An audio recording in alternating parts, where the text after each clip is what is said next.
तो इंदौर के राजा Raghuvanshi murder case की मिस्ट्री सुलझाने के लिए शिलांग पुलिस काम कर रही है। 23 मई की दोपहर कत्ल वाली जगह पर क्या क्या हुआ था, दोपहर 2:18 पर सोनम और उसके किलर्स ने घटना को किस तरह से अंजाम दिया था। शिलांग पुलिस आज कल उसी जगह पर पहुंची, सीन रिक्रिएट करने के लिए पहुंची थी जहां पर राजा की हत्या करने के बाद लाश को खाई में फेंक दिया गया। खराब मौसम और बारिश के बावजूद पुलिस टीम कत्ल के सीन को दोहराने के लिए पहुंची थी।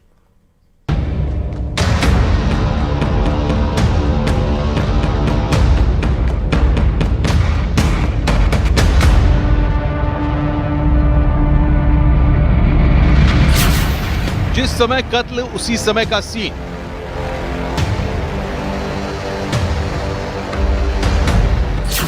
पुलिस ने किया हत्या सीन रिक्रिएट।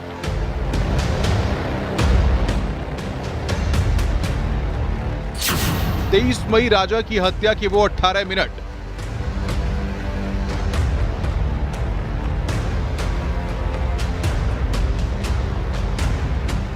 इंदौर के राजा रघुवंशी मर्डर केस को सुलझाने के लिए मेघालय पुलिस हर तरह से सबूत जुटाने की कोशिश कर रही है। शिलांग में घटनास्थल पर राजा रघुवंशी के कत्ल का राज पता करने के लिए मंगलवार दोपहर 2:18 पर शिलांग पुलिस ने घटना के सीन दोहराने की कोशिश की। पुलिस की टीम सोनम आरोपियों को मौके पर लेकर पहुंची। 23 मई को दोपहर 2:18 पर ही राजा की हत्या हुई थी और उसी जगह पर यानी क्राइम सीन पर शिलांग पुलिस सोनम समेत तीनों सुपारी किलर को लेकर पहुंची। बारिश के बीच ही पुलिस ने सीन रिक्रिएट किया। पुलिस के सीन रिक्रिएशन से पहले न्यूज 18 की टीम मौके पर पहुंची। वो खतरनाक ट्रैकिंग रूट, खराब मौसम और एडवेंचर टूर पर पहुंचे राजा रघुवंशी की हत्या सोनम ने प्लान के तहत इस जगह को चुना था और फिर राजा रघुवंशी को लेकर गई। तीनों किलर भी तय साजिश के तहत पहले ही पहुंच चुके थे और ठीक 2:18 पर हत्या के बाद राजा की लाश को खाई में फेंक दिया गया। विशाल, आकाश और आनंद कुर्मी वो यहाँ पर टूरिस्ट बनकर आते हैं और वो काबू करते हैं राजा रघुवंशी को। और उसके बाद जो सोनम होती है वो ये पूरा मर्डर होते हुए अपनी आंखों से देख रही होती है और इस जगह पर जहाँ पर लोग सेल्फी भी लेते हैं, यहाँ से जो राजा रघुवंशी है उसको नीचे फेंक दिया जाता है। देखिए आप, ये कितना गहरा है नीचे, कितनी गहरी खाई है। इस बीच सोनम और राजा रघुवंशी की नई तस्वीरें भी सामने आई हैं। होम स्टे से लेकर पैदल ट्रैक पर भी सोनम और राजा का मूवमेंट वायरल वीडियो में बताया जा रहा है। हनीमून मर्डर और साजिश की इस कहानी की हर परत खोलने के लिए शिलांग पुलिस काम कर रही है। फिलहाल अब इंतजार इस बात का है कि जांच के दौरान कौन से नए पहलू सामने आते हैं। Bureau report, news 18, Uttar Pradesh, Uttarakhand. और आप जानकर दंग रह जाएंगे कि राजा की हत्या कितने विभत्स तरीके से की गई। सबसे हैरानी की बात यह कि सोनम के सामने राजा पर पहला वार हुआ। जिस पत्नी के साथ राजा हनीमून पर गया था वो पत्नी ही मौत बनकर सामने खड़ी थी। आखिर कातिल के वक्त क्यों चीखी थी सोनम? किस कातिल के हाथ कांपे थे? राजा का मोबाइल कहां है? खुल गए कई राज।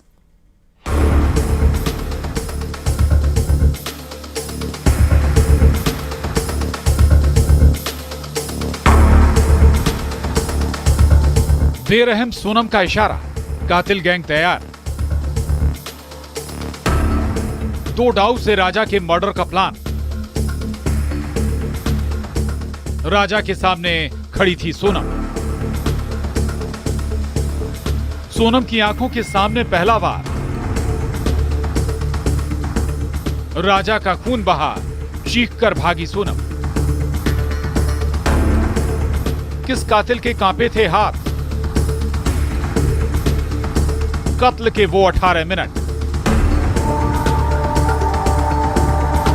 अब सुनिए उन 18 मिनट की दहशत की कहानी को। पुलिस की टीम सोनम और दूसरे आरोपियों को उसी स्पॉट पर लेकर गई। आखिर कैसे हुआ था राजा हत्याकांड? किस आरोपी की पोजीशन कैसे थी? तो आप जानकर दंग रह जाएंगे। सोनम राजा के सामने ही खड़ी थी। ये खुलासा एसपी शिलांग ने किया है। राजा को सारे आरोपियों ने घेर लिया था। इधर सोनम का इशारा हुआ और विशाल ने डाउ से पहला वार किया पूरी ताकत के साथ। सोनम ने ये सब कुछ अपनी आंखों के सामने होते देखा, यानी रिश्तों के खून की चश्मदीद सोनम थी। Sonam was there when this happened and all that, and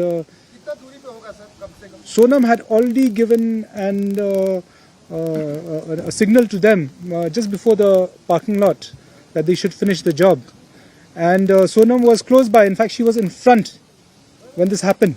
Sonam was in front, Raja was behind, Vishal was to the right, Akash was just to the behind but to his left, and Anand was to his right. To his left. सिर्फ यही नहीं, जैसे ही राजा पर हमला हुआ उसका खून बहने लगा तो चीखकर डर के मारे भागी थी बेरहम सोनम। सुनिए।